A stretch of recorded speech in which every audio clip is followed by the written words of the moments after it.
rechazada. Fíjese, una cosa curiosa que contó un señor que se llamaba Cary Grant. Contó como una vez iba caminando por la calle y se dio cuenta que un señor se le quedaba viendo del lado opuesto, se le quedaba viendo y se le quedaba viendo y por fin se acercó y le dijo, oye, yo te conozco a ti. Yo sé quién tú eres, nada más no me acuerdo tu nombre, pero tú eres, yo sé, no me digas, yo sé quién eres. Nada más dame chancita, tú te llamas Rodrigo García, tú eres Rodrigo García. Y él le dice, no, pues no soy, pero ya para que no estuviera, no me digas, yo sé cómo te llamas. Por fin le dice él, mira, yo me llamo Cary Grant. Y dijo el señor para sorpresa, no, yo sé cómo tú te llamas, tú no te llamas Cary Grant, ahorita me voy a acordar, ahorita te digo cómo te llamas. Y él se quedó, ¿what? Si ya te dije quién soy, ¿cómo niegas quién soy? Y de esa manera, aunque curiosa, mi hermano, es de la misma manera que la gente pensaba del Señor Jesucristo. De la misma manera, el Señor Jesucristo, mi hermano, llegó a Jerusalén, si usted recuerda, a la fiesta de los tabernáculos. No fue con todas las personas, lo hizo de manera incógnita, lo hizo de manera en secreto. A sus hermanos les dijo que no iba a ir a esa fiesta y después muchos dicen, hay contradicción porque sí va, no. Simplemente está diciendo, no iba a ir hasta que fuera el tiempo de Dios. Y el tiempo de Dios resulta que fue cuando el Señor le dijo y él fue cuando ya todos habían empezado. Él llega a la fiesta cuando ya todas las multitudes y los peregrinos estaban en ese lugar. Pero al llegar ahí, mi hermano, la gente tenía una opinión dividida acerca de Jesús. El versículo 1 del 7 nos dice que los judíos querían matarlo. Y en el versículo 12 nos dice que algunas gentes decían que es bueno, dicen algunos creían que era una buena persona, otros decían que no, que era un engañador que abusaba del pueblo. Existía, mi hermano, incertidumbre, inquietud, indecisión en cuanto a Jesús. ¿Y qué es lo que hace Juan en este capítulo? La mayoría de la población no sabía quién era en realidad. ¿Cómo resolver esto? ¿Cómo decir, cómo saber quién era Jesús en realidad? Y es lo que hace aquí el apóstol Juan, mi hermano. Nos presenta la solución. Escucha las palabras de Jesús. ¿Qué es lo que dice Jesucristo acerca de sí mismo? Pero a veces, como le pasó a este señor Cary Grant, cuando ya definitivamente él le dio su nombre a la persona no lo quiso aceptar. Qué curioso. La persona dijo, no, yo sé cómo te llamas, ahorita me voy a acordar. Y así Jesucristo, mi hermano, les va a decir en realidad quién es, pero muchos no lo van a aceptar. Muchos le van a rechazar, mi hermano. Él les dice la verdad. Jesús es la verdad y Jesús es la verdad rechazada. Dice en el versículo 14, mas a la mitad de la fiesta subió Jesús al templo y enseñaba. La fiesta, si usted se recuerda, de los tabernáculos duraba 7 días, una semana. Y en el 8º día se hacía una celebración mayor donde se prendían todas las luces del templo, incluyendo un gran candelabro que representaba la menorá.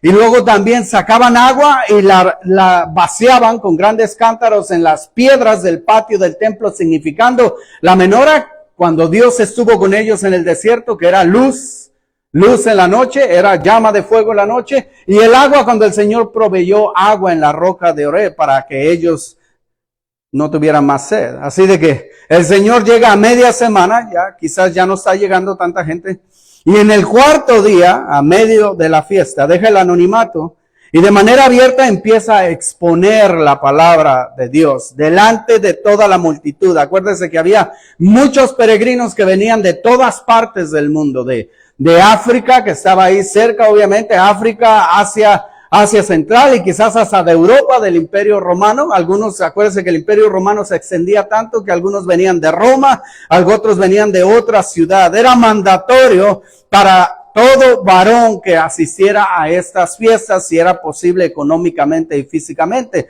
Así de que había peregrinos de todas partes, mi hermano, y también líderes religiosos que llenaban el lugar. Y la gente, mi hermano, se ponían diferentes rabinos que representaban diferentes escuelas de enseñanza. Podríamos decir en términos modernos, diferentes profesores que representaban diferentes seminarios o instituciones religiosas Y cada quien exponía la palabra conforme a su entendimiento. Y ponían un letrero, la gente sabía por la forma en que se decía, mira, ese es, por ejemplo, Gamaliel. En ese tiempo había uno que era muy conocido, que se llamaba Gamaliel, que fue precisamente el instructor del apóstol Pablo y que fue una persona de bastante sabiduría. Porque en una ocasión, cuando querían destruir a Jesús, dijo, y a su doctrina, dijo, hey, dejen que la doctrina siga. Y si es de Dios, aunque ustedes no quieran, va a permanecer. Pero si no es de Dios, se va a morir, como ha pasado con muchas otras. Y había otro que se llamaba Gilel, había otro que se llamaba Shammai, había diferentes escuelas, mi hermano. Y muchos se ponían en el patio, obviamente, a predicar. Y quizás el Señor estaba en el patio de los gentiles, exponiendo la palabra, mi hermano. No era raro entonces que el Señor empezara, pero empieza a predicar, mi hermano, con tal poder y con tanta firmeza y con tanta sabiduría, aunque el sermón no está aquí escrito, no lo guarda Juan para nosotros. Empieza a predicar con tanto poder y con tanta sabiduría que provocó grande admiración y revuelo entre la gente, dice en el 15. Y se maravillaban los judíos diciendo, ¿cómo sabe este letras sin haber estudiado? Ahora, se refieren a cómo es que sabe las cosas religiosas, porque los judíos, mi hermano, la mayoría en ese tiempo, todos sabían leer y escribir. Eso era para ellos muy importante, porque se supone que deberían leer la palabra de Dios. Se supone que es un mandado que memorizaran la palabra de Dios. Lo es para nosotros también, mi hermano. Así de que no eran como nuestra cultura hispana, que no valoraba la educación y que algunos de nuestros antepasados y de nuestra familia cercana no aprendió, no tuvo la oportunidad ni siquiera de aprender a leer y escribir. En aquel tiempo los judíos valoraban esto de gran manera. Así de que no están hablando que Jesús no sabe ni leer ni escribir. En realidad están diciendo, cuando dice, ¿cómo sabe de letras? Se están refiriendo a la palabra de Dios. A la palabra, y cuando dicen que no ha sido estudiado, se refieren a que no es miembro graduado ni certificado de parte de alguna escuela rabínica oficial. Él no tenía un cartelón ahí diciendo, soy de Shammai, vengo de Gamaliel, soy de Jaliel. No se decía de alguna manera que decían, viene de aquella parte, de aquella escuela, de aquel seminario. No, él no tenía ninguna de esas cosas. Era un carpintero que venía de Nazaret. Eso es como la gente lo conocía. Obviamente nació en otro lugar, en Belén, pero ellos lo conocían, así de que las personas se quedan sorprendidas, mi hermano. ¿Qué es lo que esa persona, si no pertenece a ninguna escuela, pero enseña como ninguno otro, mi hermano? Ahora, los que están diciendo eso, ¿cómo sabe lo están diciendo de mala manera. Lo están diciendo con coraje. Están diciendo, pero ahí está la ironía. Ellos entienden que lo que él enseña es absoluta verdad, con poder y con autoridad. Pero fíjese la tontería del ser humano. Como no es graduado de ninguna escuela, ignoran eso y dicen, ¿cómo es que sabe? Como diciendo su autoridad o su palabra no tiene valor porque no tiene un diploma, no está certificado por ningún rabí. Pero en el entendimiento de lo que él enseña es verdad, se están condenando a sí mismo, porque están afirmando, él sí enseña como ningún otro, pero al negarlo o al reducirlo como un están diciendo no vale porque no tiene autoridad. Qué curioso es el ser humano. No tenía una escuela, pero era el creador del universo. Y gente que había estudiado lo más mínimo que nos cabe en este cerebro. Hay algunos más inteligentes que otros y yo no soy de los más. Pero de lo que nos cabe en este cerebro, por más que usted aprenda, no es nada a comparación de la sabiduría de Dios. Y estas personas están mirando al creador del universo, a alguien que enseña de una manera que sus corazones sienten y su mente racionaliza que es superior a los demás. Y están diciendo, no, pues no tiene diploma, no sirve para nada su enseñanza. Es una grande ironía, mi hermano. Él tenía sabiduría, él tenía autoridad y tenía conocimiento de primera mano, porque él vino de Dios. Él era Dios. Nadie le tuvo que explicar o revelar a él por inspiración divina qué escribir. Nadie le dio un mensaje como a los profetas. Él enseñaba, mi hermano, con autoridad propia, de primera mano, mi hermano. En aquel tiempo era una costumbre que si usted predicaba algo, hacía referencias a otras personas para que le validaran su predicación. Así de que decía, bueno, yo creo que esto dice así en la palabra de Dios, y estoy seguro porque el rabino fulano de tal también lo dijo, y el rabino que vivió hace 500 años también pensó que este era, y por eso es que mi palabra vale. Pero el Señor Jesucristo se paraba delante de ellos y no hacía referencia a nadie, simplemente decía la palabra de Dios, la enseñaba. Ahora, no hay nada malo con estudiar, mi hermano. No hay nada malo con estudiar. ¿Sabe cuál es un problema de la iglesia cristiana a veces? Que hace unos años atrás la gente decía que ir a la escuela era una pérdida del tiempo. Los hijos se van a hacer seculares, se van a olvidar de Dios. Y por eso ya no hay ni doctores, son pocos doctores cristianos, licenciados cristianos y todas esas cosas. Y luego algunos decían, lo único que vale en la vida estudiar es la palabra de Dios. Así de que si tenías un llamado, te dejaban ir. Y si no tenías un llamado, te quedabas simplemente escuchando, ¿no? No es eso, mi hermano. Eso ha causado la ruina, que ahora gente que hay en autoridad sean ateos, cuando podía haber gente cristiana. ¿No te gustaría que el doctor que te atiende, aparte de la sabiduría que ha aprendido en la iglesia, sea una persona temerosa de Dios, que busca en la oración cómo atender a sus pacientes mejor? Pero nosotros mismos, la iglesia misma, ha prohibido que nuestros hijos estudien. ¿O las mujeres para qué van a estudiar? Si luego se van a casar y van a tener hijos. Pérdida de tiempo y de dinero. Pero todo lo contrario, para que instruyan y enseñen a otras personas. Y sí se casan, mi hermano, y sí tienen hijos.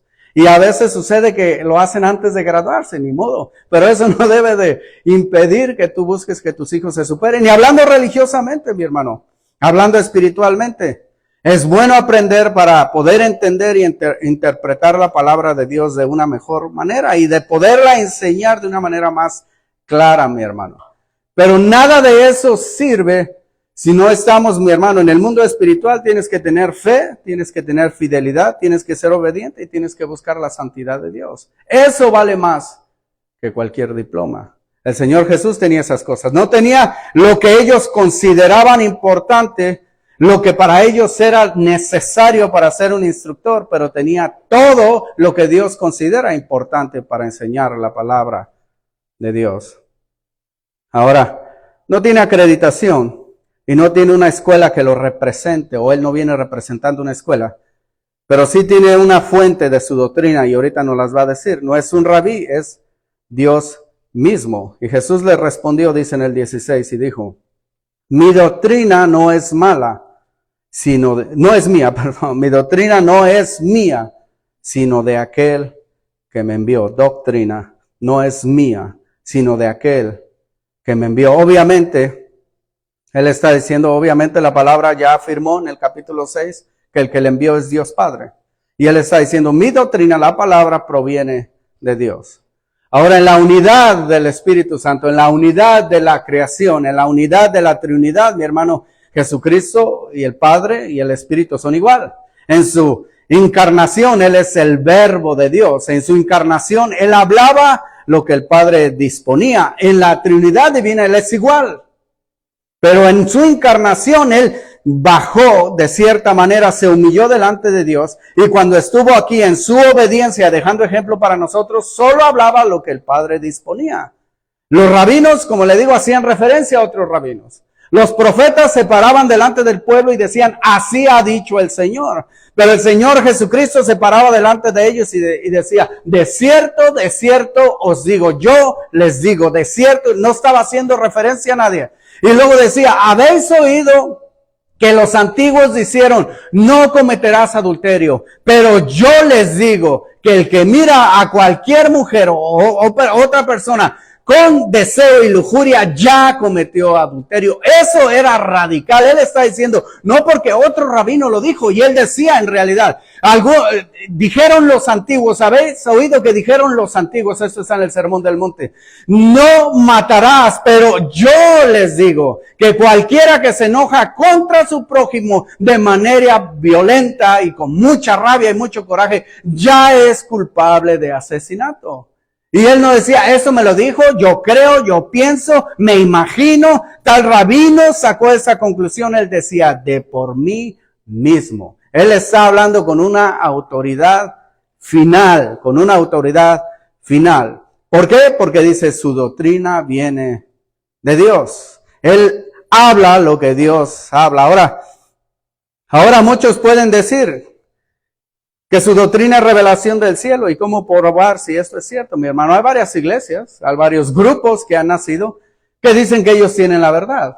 Y hay gente que se declara que son exclusivos, que solamente los que practiquen cierta denominación o ciertas cosas se van a ir a Dios. Y es lo que dice mucha gente en la calle. Siempre preguntan, how do I know who's true? Porque llegan guys de 2 and 2, tocan en mi puerta, they got this thing and they got this book and they say they got the truth. And then I come to your church and you say you got the truth. And I go to this one and they say they got the truth. ¿Cómo puedo yo saber? La gente podía también hacerle, esa es una pregunta válida al Señor Jesús. Obviamente Él ha hecho señales, Él ha hecho manifestaciones. Ya lleva 2 años, 6 meses predicando la palabra. Todo el mundo sabe que ha reprendido demonios, que ha levantado muertos, que ha sanado enfermedades imposibles para el hombre como la lepra. Y aún así están preguntando qué valida su doctrina. ¿Por qué está diciendo que viene de Dios? Cualquiera puede decir eso. Y él empieza de esta manera. Así es como usted puede saber si el que está predicando lo que la palabra dice. Dice en el 17, el que quiera hacer la voluntad de Dios, conocerá si la doctrina es de Dios o si yo hablo por mi propia cuenta. Se empieza, mi hermano, con una disposición e inclinación a conocer la verdad y hacer la voluntad de Dios. Si ellos de verdad se sientan, y eso le ha pasado a muchos y me pasó a mí, así de sencillo. Agarra la palabra de Dios, no importa cómo creciste. Y la empiezas a leer y le dices al Señor, Señor, yo quiero hacer tu voluntad. Y en lo poco que puedas entender, busca serle fiel a Dios. Y pones en tu corazón, muéstrame tu verdad, Señor, muéstrame tu verdad, Señor. Con el tiempo, a veces no es algo radical, con el tiempo vas a empezar a entender cuál es la verdad de Dios. Y vas a tener discernimiento en el lugar donde estás. Y vas a decir, bueno, la Biblia condena estas cosas y aquí estas cosas son fundamentales. Creo que no estoy en el lugar correcto. Si tú quieres de verdad honrar a Dios, Dios te va a honrar enseñándote su verdad y dándote revelación, mi hermano. La verdad no es revelada al que no le busca con sincero corazón, mi hermano, y al que no quiere hacer la voluntad de Dios. Hay mucha gente que dice eso. Pero ¿cómo yo sé que es verdad? Y le abres la Biblia y no le interesa. Dice, pues leyendo la Biblia, pero yo sé cómo voy a saber yo qué es la verdad. Pues lee la palabra de Dios. No los libros que te dé tu denominación. Lee la palabra de Dios. Y vas a conocer la verdad. Y la verdad te hará libre. Acuérdese que la palabra del Señor está diciendo, ¿por qué no me creen? Porque no quieren hacer la voluntad de Dios. Porque no quieren conocer la voluntad de Dios. Porque si eso quisieran, vieran que mi doctrina es correcta. Y se darían cuenta que yo no hablo por mi propia cuenta. Se darían cuenta que yo estoy hablando por la palabra de Dios. La Biblia dice, mi hermano, el principio de la sabiduría es el temor a Dios. Y Dios ha prometido, mi hermano, que el que le busca le puede encontrar. En el Deuteronomio 4:29, mi hermano. Dice más, si desde ahí, no importa dónde estés, Él les dice el Señor, si no hacen mis cosas, Dios los va a castigar si están en cautividad. Pero dice, mas si desde allí buscares a Jehová tu Dios, lo hallarás. Si lo buscares de todo tu corazón y de toda tu alma, toda palabra puede encontrar al Señor. Si usted le busca de todo corazón, mi hermano, la gente que estaba ahí no estaba buscando a Dios de todo corazón y por eso no podían entender lo que el Señor Jesucristo enseñaba y por eso se volvían en contra de la doctrina del Señor. Y David, dándole este consejo a Salomón, a su hijo antes de morir, le dijo en el Primera de Crónicas 28:9, y tú, Salomón, hijo mío, reconoce al Dios de tu padre y sírvele con corazón perfecto y con ánimo voluntario, porque Jehová escudriña los corazones de todos y entiende todo intento de los pensamientos. Si tú le buscares, lo hallarás, mas si lo dejares, él te desechará para siempre. Y había unas personas que estaban ahí escuchando a Jesús, que quizás caían donde dice la palabra, si le dejares, Él te desechará para siempre. Y por eso no podían entender y no podían aceptar. Y la misma promesa está en Jeremías 29:13. Si le buscares de todo corazón, le hallarás. Le hallarás. No importa dónde tú estés. Si tú buscas al Señor de todo tu corazón, si tú buscas en su palabra la verdad, la vas a encontrar. Y vas a poder discernir entre la doctrina correcta y la que no es. No necesitas un grado, no necesitas un diploma, simplemente querer hacer la voluntad del Señor. Ahora es curioso, estos están indagando las credenciales de Jesús para enseñar, y Él está indagando la credencial de ellos para escuchar. Mi hermano, a veces el problema no es el maestro, sino el estudiante. A veces mucha gente dice, ¿por qué mi hijo sacó tan malas calificaciones? La maestra es racista. Y a veces sí hay así. Dice, la maestra es racista. Le dice, pues es mexicana. ¡Peor! Los mexicanos son peor, odian a los propios mexicanos. Los güeros son más buena gente. Y a veces si resulta que es güero, no, peor, los güeros son bien racistas. Si fuera una hispana, de seguro te ayudaba. A veces no es el maestro, mi hermano. A veces es el estudiante que no quiere aprender. También los maestros tienen culpa, ciertamente. Pero en este caso, no es el maestro era Jesús. Simplemente la gente no quería escuchar, por eso les decía oír con atención. Escuchen, no solamente reciban en el oído, sino que mediten y reciban en el corazón. Ahora déjeme decirle, la prueba final de si la doctrina que usted está escuchando es correcta. La prueba final es la prueba del ácido, ¿sabía usted eso? No sé si no le vaya a echar ácido a las personas, pero si usted tiene un anillo y por ahí, le dije una vez a un primo mío, anda por ahí una persona vendiendo anillos, cuando había un lugar que se llamaba el Metro Center, que era un mall grandísimo, y decía a toda la gente, wow, look, oro, Metro Center, barato for you, y vendía unos anillotes grandísimos con unas piedrotas relucientes, y yo le dije a un primo mío, eso no es oro, no quiero que compres nada de eso.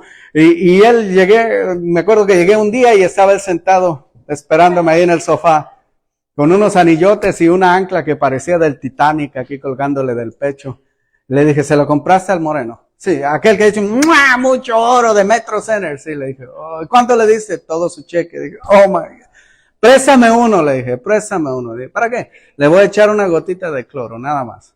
Préstame uno, y me lo prestó. Ya vamos, le eché la gotita de cloro y se despellejó el color dorado. Le dije, ese no aguanta la prueba. La prueba del ácido para cualquier doctrina, mi hermano, es Jesús. ¿Y cómo dice usted? ¿Cómo Jesús, mi hermano? ¿Cómo Jesús? Usted tiene que saber, de cualquier grupo, cualquier denominación o cualquier iglesia local, es Jesús. ¿Qué dice esa iglesia de Jesús? Si usted le pregunta, ¿qué piensa usted de Jesús? ¿O quién es Jesús? Lo que digan de Jesús refleja si es la verdad, es verdadera doctrina o no, mi hermano. ¿Qué es lo que afirman de su nacimiento? ¿Es de verdad, como dice la palabra, creen que Jesucristo nació de una virgen por medio del Espíritu Santo? Aunque a usted le parezca increíble, hay iglesias cristianas e instituciones cristianas mundiales que no creen eso. Y eso para ellos no es esencial y creen que es en verdad copiado de alguna historia pagana.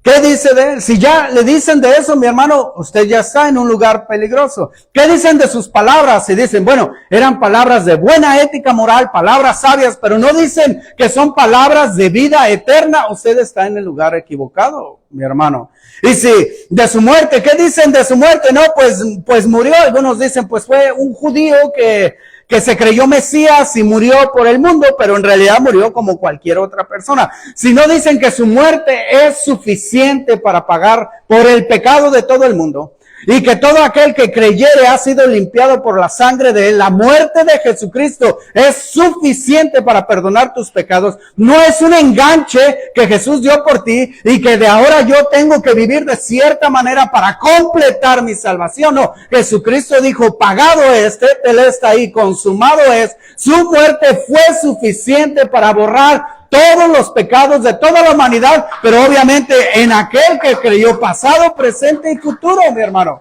Si dicen otra cosa de su muerte, más vale que te la pienses en dónde estás, mi hermano. Y su resurrección, se dicen, pues no resucitó en cuerpo, sino que fue un espíritu que se levantó el tercer día y que andaba flotando. Si no dicen que fue en cuerpo y en carne, que podías tocar sus manos, que podías meter tus dedos en las llagas de sus manos y de su costado, estás en el lugar equivocado, mi hermano. Y si de su ascensión no dice nada, mi hermano, porque él resucitó el tercer día, estuvo aquí 40 días, pero después que fue levantado al cielo y está sentado con poder y majestad, mi hermano, con la misma gloria que tenía antes, pero ahora con un cuerpo más diferente, porque ahora por toda la eternidad va a llevar las llagas en sus manos. Por eso dijo Juan, le reconoció como el Cordero de Dios que quita el pecado del mundo. Ahí en su nuevo cuerpo sublime siempre va a llevar las marcas de nuestra redención, mi hermano. Si dicen otra cosa, pues ahí está muerto, en Jerusalén está enterrado, o sus discípulos se robaron el cuerpo para engañar a los demás, estás en el lugar equivocado, mi hermano. Y si dicen que no va a venir otra vez con poder y majestad, para gobernar, para juzgar y para establecer su reino, mi hermano, por toda la eternidad, estás en el lugar equivocado. Jesús es la prueba del ácido. Y aquí está él delante de ellos. Yo soy la prueba, la manifestación. Mi doctrina no viene de mí. Y siendo que él era Dios, pero está diciendo, dejando un ejemplo, un legado, mi doctrina no viene de mí, proviene del Padre. Y también la autoridad y la meta de la enseñanza de Jesús es diferente, también proviene del Padre. Dice en el 18, el que habla por su propia cuenta, su propia gloria busca.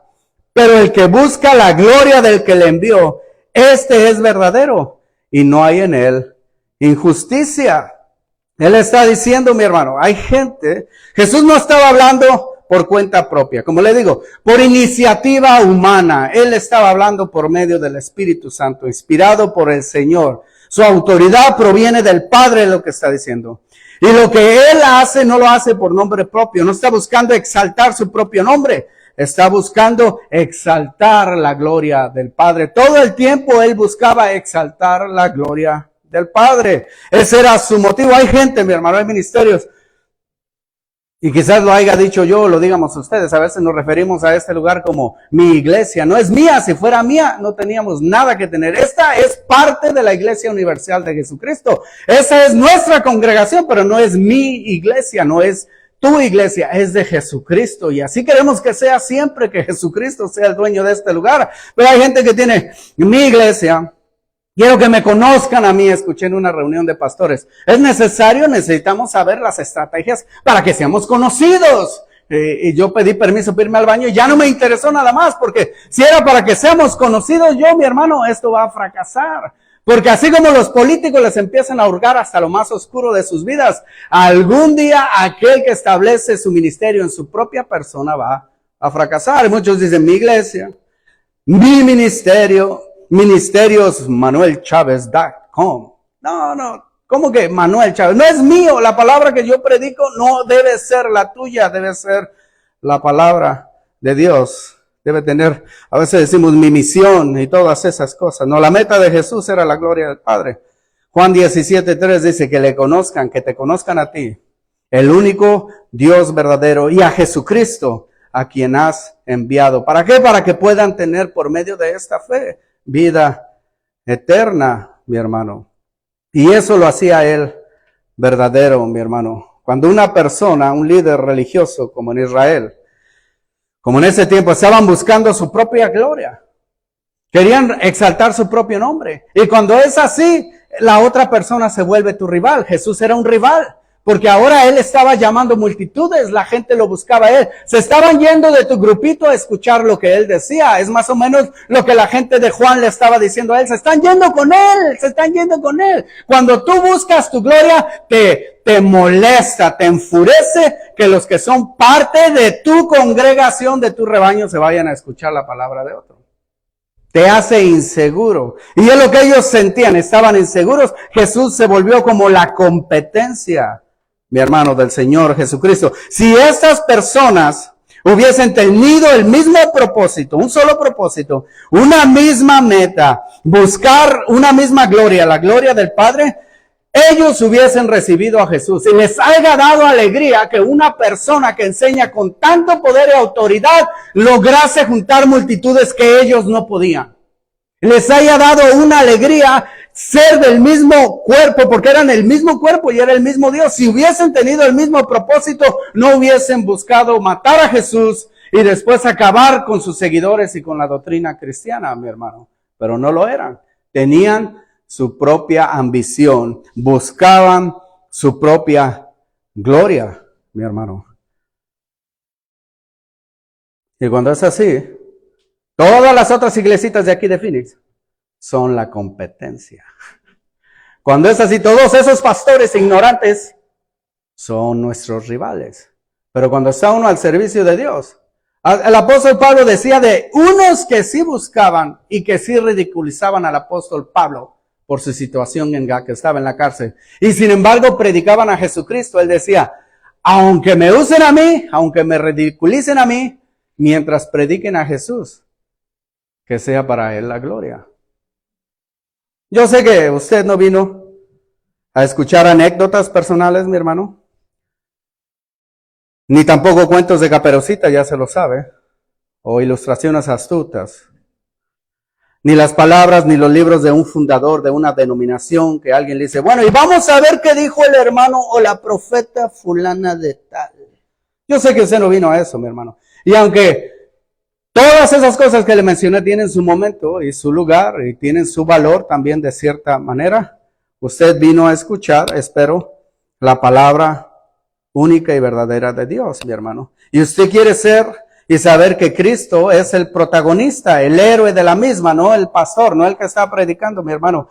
Que sea el autor que sea el autor de la palabra misma exaltado y que sea Jesucristo predicado y crucificado, mi hermano. Usted debe de venir con la intención y es nuestra intención y debe ser la intención y es la intención de toda iglesia de que todo miembro crezca en el conocimiento y la gracia del Señor Jesucristo, mi hermano. Cuando la intención es promovernos a nosotros mismos, mi hermano, es imposible. Y Jesucristo habla de la palabra de Dios.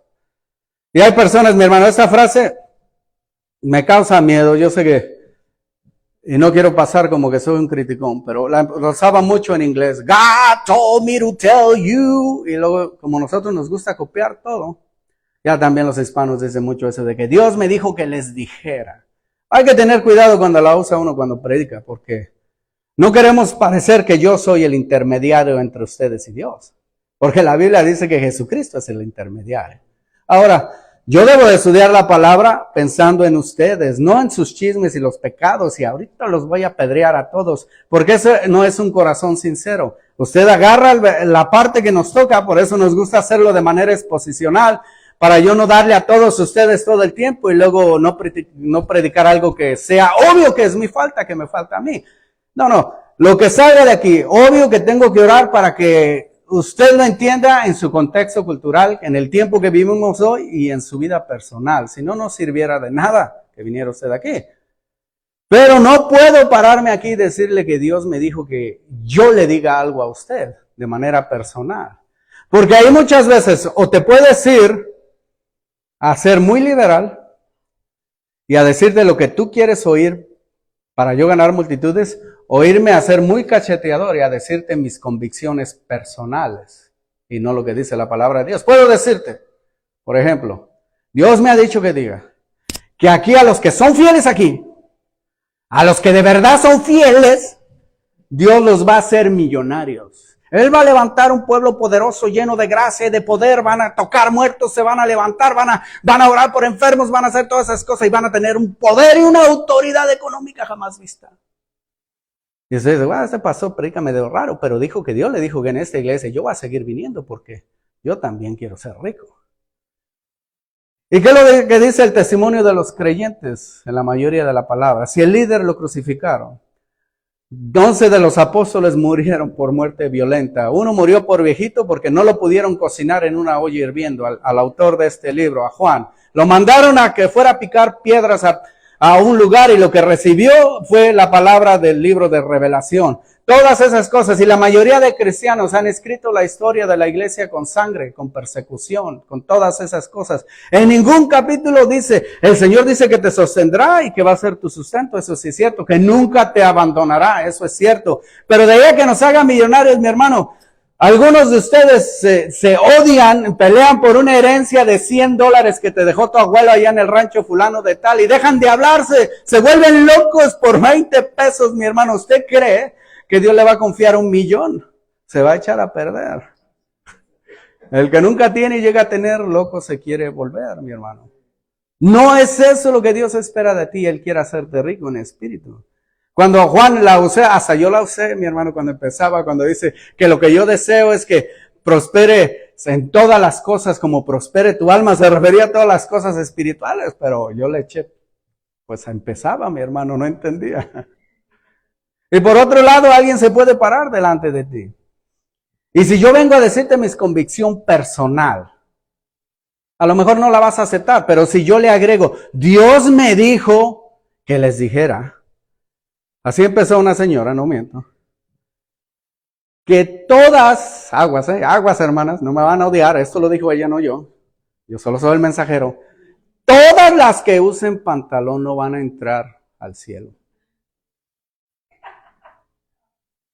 Hermana, si quieres llegar al cielo, todas las que están fallando ahorita, Dios quiera que no te mueras de la iglesia camino a tu casa. Pero si Dios tiene misericordia y llegas a tu casa, quema todos esos pantalones, si es que quieres ver la gloria de Dios. Debes de ponerte a pensar, ¿de verdad Dios dijo eso? Contexto cultural. Hace 2000 años no había pantalones. ¿De dónde le dijo a esta muchacha semejante cosa? Y si ciertas cosas, ¿qué es lo que dice la palabra? Honestidad. Y cada cultura tiene un nivel de honestidad. Si va usted con los aborígenes, solo usan taparrabo, mi hermano. Y para ellos esa es honestidad. Así le dicen. Que una mujer ande desnuda del pecho para arriba, o un hombre, flacucho miserable, no es una vergüenza, no es deshonesto, no es pecado. Pero que venga aquí con nosotros, olvídese, la queremos quemar, los queremos quemar. Tiene que ser el contexto cultural. ¿Qué sí dijo Dios? Ok, vístete con honestidad, no hagas caer en pecado a tu hermano, ámalo con todo tu corazón. ¿Qué sí dijo Dios? Cuando dice que no se pongan el hombre como la mujer o la mujer como el hombre, ¿estará hablando de la ropa si todos usaban faldas en ese tiempo? ¿O estará hablando de la actitud? De lo que ahora es aceptable en este tiempo.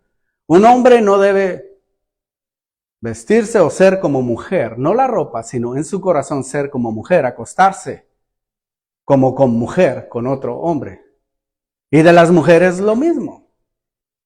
Pero aún por sobre todas esas cosas, la gracia de Dios está dispuesta y propuesta para cualquier persona que lucha con ese pecado. Porque algunos de ustedes no tienen esa lucha, pero otros tienen la lucha de la nicotina o del chisme. A veces tenemos pecados que consideramos menos ofensivos, como que más suaves, blancos, como las mentiritas blancas de las otras. No, mi hermano, el pecado es pecado. Y todos estábamos condenados, yo y usted.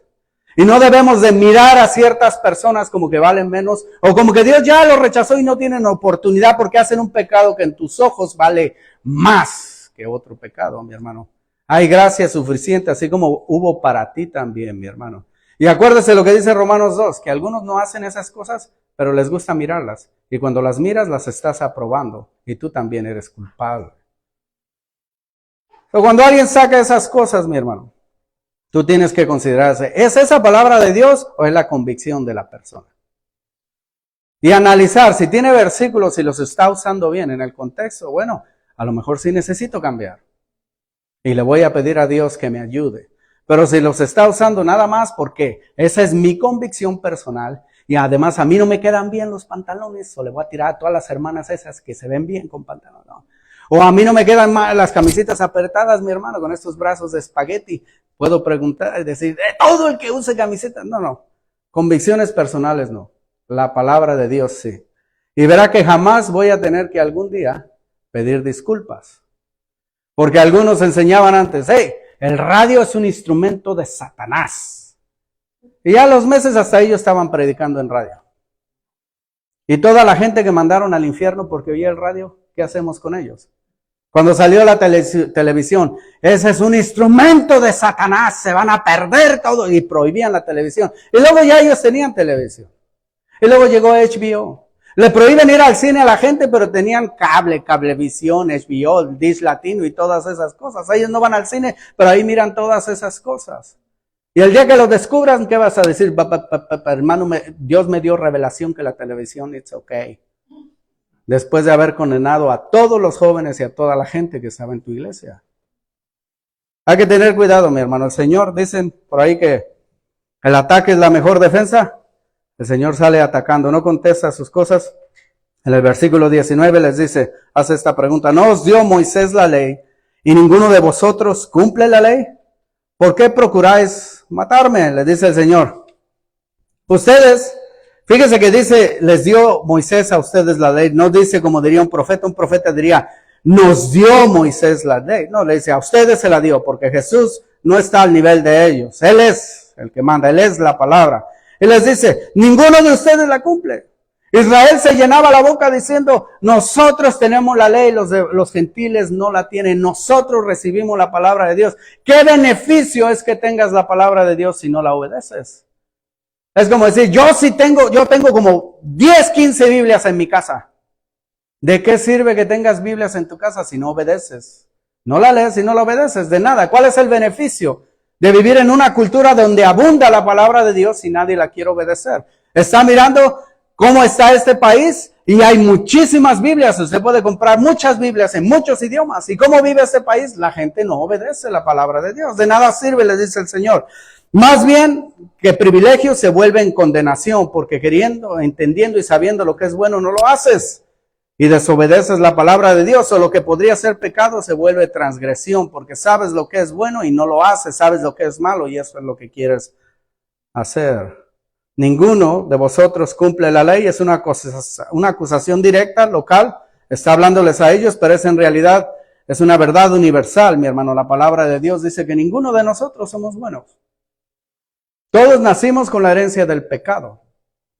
Todos estábamos destinados a condenación, mi hermano. La paga del pecado es muerte, pero el regalo de Jesucristo por medio de la gracia, por medio de la fe, es vida eterna, mi hermano. Nadie es salvo por las obras de la ley, mi hermano. Eso lo dice la palabra una y otra vez. Antes que existiera la ley, Abraham creyó y le fue contado por justicia. Abraham fue justificado por la fe. Desde entonces hasta el día de hoy, la gente del Antiguo Testamento fue justificado por la fe. Es decir, tenían crédito en lo que Jesucristo habría hecho. Ahora que nosotros estamos al lado de la cruz, somos justificados por lo que Jesucristo ya pagó. Aquellos confiaron, nosotros también confiamos de la misma manera por fe, mi hermano. Y luego les dice, si fuera poco, si usted destruye un mandamiento, desobedece uno, usted es culpable de desobedecer a todos. ¿Y cuál es el mandamiento que dice no matarás, mi hermano? Los que hicieron la primera comunión. El primer mandamiento que tiene que ver con el ser humano, y el primer mandamiento que tiene con promesa es el quinto, honrarás a tu padre y a tu madre. Y el que sigue el sexto es no matarás. Y el Señor está diciendo, me quieren matar. ¿Y cómo dicen que guardan la ley? Si quieren matar a una persona inocente, sin razón ninguna. El versículo 20 le dice, demonio tienes, ¿quién es el que te quiere matar? La gente, los peregrinos que no sabían, dice la multitud, que no sabían, ellos apenas estaban escuchando, le están diciendo a él, estás loco, ¿cómo que te queremos matar? Ni que fueras tan importante, eres un paranoico delirante. Él no responde a la acusación y les da un ejemplo, mi hermano, y les dice en el 21, Jesús respondió y les dijo, este es su ejemplo. Una obra hice y todos os maravilláis. Por cierto, Moisés os dio la circuncisión, no porque sea de Moisés, sino de los padres. Y en el día de reposo circundáis al hombre. Les está recordando, yo hice una obra en el capítulo 5. Había un paralítico que estaba ahí por 38 años. Viene y lo sana, ¿en qué día? en sábado. Le dice, recoge tu lecho y vete. La gente lo ve, los líderes religiosos, sabiendo que estaba paralítico por 38 años, en vez de gozarse y felicitarlo, porque así como estaba, él no podía ni entrar al templo. No era parte del sistema religioso, no era parte del sistema ceremonial de la iglesia. No tenía vida social en realidad, estaba destituido. Dice, yo hice esa obra y porque lo vieron cargar su catre, en vez de felicitarlo y gozarse en Dios que él estaba sano, lo regañaron porque cargaba su cama y eso era considerado trabajo en el día del Shabbat. Pero le recuerda, la circuncisión no la estableció la ley, la estableció, fue un pacto entre Abraham, los patriarcas. Y si un niño nace, cuando un niño varón nacía, al 8º día tenían que cortarle el prepucio del tilín, al 8º día. Y era parte, porque mientras no le hicieran la circuncisión, él no era parte del pueblo de Dios. No era completado en él. No era heredero de la promesa. Pero al llegar al 8º día se hacía. Ahora, en el Shabbat no se debía hacer ningún trabajo.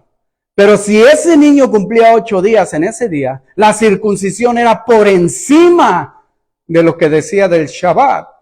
Y se le tenía que cortar el tilín a este niño. Se le tenía que hacer la circuncisión.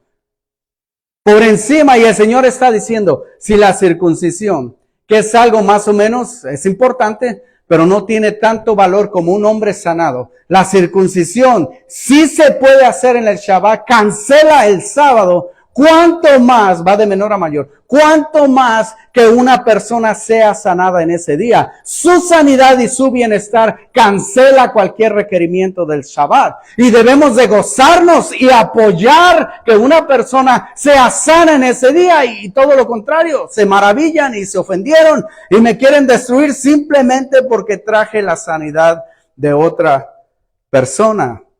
Mi hermano, ¿no es acaso la ley? El Señor no la dio, es espiritual, nos revela que somos pecadores, es ceremonial, tiene varias cosas que ellos deberían hacer del antiguo pacto que no corresponden a nosotros, porque el templo es Jesucristo, ya no tenemos que ir a un templo a ofrecer sacrificio, Él ya lo hizo una vez, nosotros no somos de la ley ceremonial, pero también tenía partes morales, mi hermano, fue dada para ser beneficio del prójimo, mi hermano. ¿Y acaso no es cumplir la ley que le des sanidad a una persona? ¿No es acaso la ley el bienestar de tu prójimo? Es lo que Él les está diciendo, mi hermano. Le dio sanidad a esa persona. Dice el apóstol Pablo, no debes nada a nadie, sino el amarse los unos a los otros, porque el que ama al prójimo ha cumplido la ley. El Señor les está diciendo, yo cumplo la ley. La gente, mi hermano, los líderes religiosos juzgaban mal, juzgaban conforme a su pensamiento, a su parámetro y prejuicio. Miraban la letra, pero no el espíritu de la misma, y se equivocaban al reprender y odiar a Jesús, porque le había dado libertad y sanidad a una persona que era esclava, y que ahora podía ir al templo y podía participar en la vida religiosa del pueblo de Dios. Les dice en el 23, si recibe el hombre la circuncisión en el día de reposo, para que la ley de Moisés no sea quebrantada, ¿os enojáis conmigo porque en el día de reposo sané completamente a un hombre? ¿Cómo es posible que algo que es de menos importancia sí lo acepten, pero algo que es de suma importancia no lo quieran hacer? ¿Cuál es su problema? Dice el 24. Juzgan según la apariencia, dice. No juzgues según la apariencia, sino juzgad con justo juicio. Juzgan con prejuicio, mi hermano. ¿Sabe cuál es el versículo más popular de este tiempo?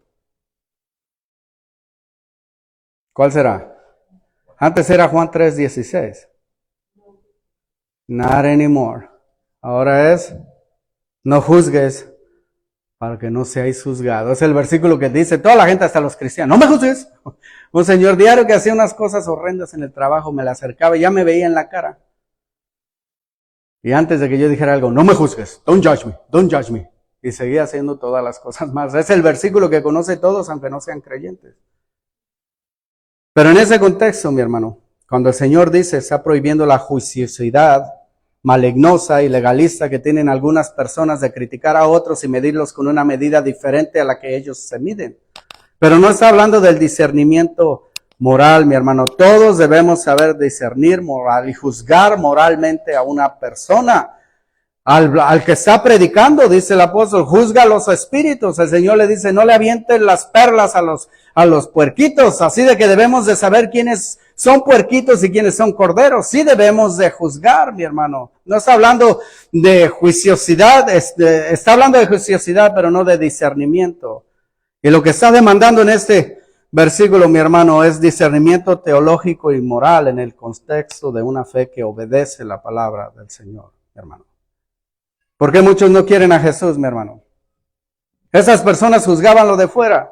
Los líderes religiosos vestidos de blanco, con unos sombreros grandotes, con una cara de seriedad y amargura. ¿Alguien cree que alguien es santo porque pasa todo amargado y regañando a toda la gente, mi hermano? Yo no quepo en esa cosa, no es mi personalidad. Sí me enojo seguido, pero no ando con esa cara, ni me paro aquí con las manitas así, mi hermano, para que vean qué sufrido soy, qué santo. No juzgues esas cosas te engañan. Juzga con el espíritu y con discernimiento, juzga con la palabra, compara lo que te enseñan, sé buen bereo, escucha, recibe y compara la palabra de Dios. Jesús dio su testimonio, mi hermano, y reveló con sus palabras. Les está diciendo, como dijo ese señor, yo soy Cary Grant.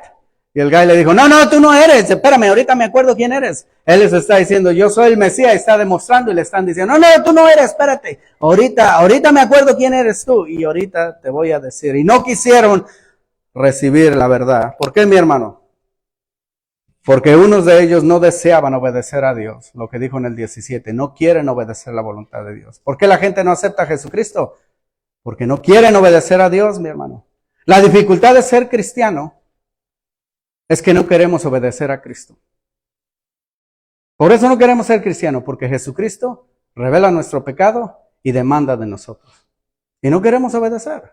No queremos obedecer, no queremos pertenecer a una iglesia, no queremos sujetarnos, no queremos amar al prójimo, queremos retener el odio y el rencor que tenemos. No queremos desechar el pecado que nos da valor a nosotros, cuando la palabra dice que debemos de dejarlo. Otros porque valoran las cosas equivocadas. Aquí muchos decían, si no viene de una escuela importante no le voy a escuchar. Y otros en ese tiempo simplemente dicen, no tengo tiempo para eso. Valoran las cosas materiales, valoran el tiempo, que Dios no te prohíbe que te diviertas con tu familia. Valoran tantas cosas excepto su vida espiritual. Rechazan a Jesús. Otros porque son legalistas, mi hermano. No quieren leer la palabra, ya tienen en su mente ideas preconcebidas. Y no quieren que en su corazón alguien venga y le diga, no, tú sabes que la salvación es por gracia, que la justificación del creyente es por fe, que Dios ha dicho que Él es el único camino, Jesús, y no todas esas otras cosas. Y interpretan la palabra conforme a su corazón o por tradición y no quieren de Jesucristo, mi hermano. Otros le rechazan porque están bajo la influencia de Satanás. Se dice usted, ¿son satánicos? No, dice la palabra de Dios que Él ha entenebrecido el entendimiento de muchos para que no vean la luz del evangelio. Y muchos no pueden captar, no quieren, porque están bajo el poder de Satanás. Y otros porque juzgan de manera superficial, mi hermano. ¿Cuántas personas a veces le decía a alguien, este es pastor, y se me quedan viendo? Uno una vez me dijo, tú tienes cara de mujeriego. Y otro me dijo, no, porque yo conocí unos que les iban y le apagaban el radio a la gente porque decían, yo no puedo oír música mundana y tú no se los apagas. Imagínense que vaya y se los apague 8 contra 1. Yo digo, yo no hago eso está en el corazón de cada persona. Y otros simplemente dicen, no, porque tú no eras un drogadicto, o eras drogadicto tú, o estabas perdido. Y otro en una ocasión dijo, no, porque el Meni no es un ignorante. Eso es para la gente ignorante, el ser cristiano. Porque juzgas mal, superficialmente. Porque juzgan de manera superficial y creen que los que estamos aquí o éramos perdidos, o estábamos en el pecado, o no tenemos ninguna otra esperanza, y como somos creyentes mortales sin esperanza ninguna, nos aferramos a una ficción ahí de que algún día nos vamos a ir a un cielo para poder soportar esta vida, cuando en realidad esta es la vida, creer y aceptar en el Señor Jesucristo. Jesús da su testimonio, mi hermano, comprobado con su resurrección después. Para muchos, Jesús es verdad aceptada hasta el día de hoy, y han encontrado el camino, y van a tener la resurrección y la vida en el día venidero. Para otros, Jesús es verdad rechazada, mi hermano. Le pido al Señor que tú estés en el primer grupo. Pero si no le estás ahí aún, you can always ask. Dice alguna religión, enciérrate en un cuarto oscuro, pídele a Dios, dime si el libro es verdad, y si siento un fuego en el pecho, es que es verdad, mi hermano. Tú puedes sentir el fuego en el pecho si quieres. La verdad de Cristo es más que palabra de una persona que te dice, ve y siente algo y Dios te lo va a comprobar. Es inteligente, es verdad, es histórica, lo puedes comprobar una y otra vez, puedes comparar cosas, pero también es espiritual. Si sinceramente tú buscas hacer la voluntad de Dios, Él te lo va a mostrar. Y no va a ser porque alguien te lavó el cerebro, esos pastores le lavan la cabeza a gente, va a ser porque alguien te lavó tu alma y te ha redimido una vez y para siempre, mi hermano. Te damos gracias, Señor, por tu palabra. Te damos gracias por tu poder y tu gracia, Señor. Gracias porque nos has llamado a estar delante de tu presencia, Señor. Gracias, Señor, porque tú nos diste el entendimiento, Señor. Tú quitaste las tinieblas de nuestros ojos, Señor. Reprendiste la obra de Satanás en nuestra vida, Señor, y nos amaste con amor profundo, Señor. Nos prolongaste tu misericordia hasta el día de hoy, Señor. En el nombre de Jesucristo te damos gracias, Señor. Te pedimos por aquellos que en algún lugar, en este día, Señor, en algún momento, sea a través de esta enseñanza o de alguna otra, Señor, están buscando la verdad, Señor, que tú contestes a la necesidad de su alma, Señor, que tú abras el entendimiento de su corazón, Señor. Que tú le des discernimiento a aquellos que están cautivos de doctrinas, Señor, carnales, Señor, de doctrinas basadas en enseñanzas de hombres, Señor. Y que en tu misericordia, Señor, puedan venir a ti, que eres la única verdad, Padre Todopoderoso. Aquel que sea a medias sin saber decidir, aquel que no tiene un concepto correcto de ti, Señor, pero que desea buscar de tu presencia, Señor. Revélale, Señor, en tu espíritu y en tu gracia, Señor. Tráelo a la verdad, Señor, que venga a una conversión genuina, Señor, que le dé libertad, Señor, que quite todas sus dudas, Señor, que lo lleve a la vida eterna, Señor. Te pido por cada uno de los que estamos aquí, Señor, cualquiera que sea la lucha, Señor, cualquiera que sea el problema, Señor, que ahora ocupa sus mentes y sus corazones, Señor, que impacta su vida, Señor, para que tú les ayudes, Señor, a salir adelante, Señor. No pedimos, Señor, que los saques de la prueba, Señor, sino que los hagas fuertes en medio de ella, Señor, y que se cumpla tu promesa, Señor, en sus vidas, Señor Padre, para que puedan crecer en el conocimiento de tu gracia, Señor. No salir de la prueba, sino salir vencedores en medio de ella, Señor. Te pido para que bendigas en el trabajo, Señor, aquellos que tienen su negocio, Señor, que tú incrementes, Señor, que tú ayudes, Señor, que tú abras puertas, Señor, y que ellos lo hagan de manera íntegra, Señor, de manera digna, como aquellos que llevan tu nombre, Señor. Para gloria tuya, Señor, te lo pedimos. Danos la fuerza para hacer nuestro trabajo, Señor, la sabiduría, Señor, la entereza, Señor, para hacerlo, Señor, como para ti, Señor, sin importar el trabajo, Señor, o la circunstancia, Padre. Bendice los empleadores, Señor. Bendice, Padre, esta congregación. Sana al enfermo, Señor. Guarda a aquellos que no pudieron estar el día de hoy, Señor, cualquiera que sea su necesidad, Padre Santo. Te pedimos por los que están en prisión, Señor, para que ahí detrás de las rejas, Señor, tengan un encuentro verdadero, sincero contigo, Señor. Te pedimos por el resto de esta semana, Señor, para que podamos caminar de una manera más firme, más segura, Señor, más íntima, Señor, contigo, Padre Todopoderoso. Que sea cada vez abierto nuestros ojos, Señor, a nuestro corazón, Señor, para poder discernir, Señor, recibir y sobre todo obedecer y poner en práctica tu palabra, Señor. Para que tu voluntad sea la nuestra, Señor. Para gloria de tu nombre, Señor, lo pedimos. En el nombre de Jesucristo. Bendice la ofrenda, Señor, que sea dada en temor, Señor, en alegría. Conforme, Señor, a lo que has dispuesto tú, Señor, para cada uno. Y que sea usada, Señor, conforme a lo que tú has dispuesto, Señor, en honradez, Señor, y en temor, Padre.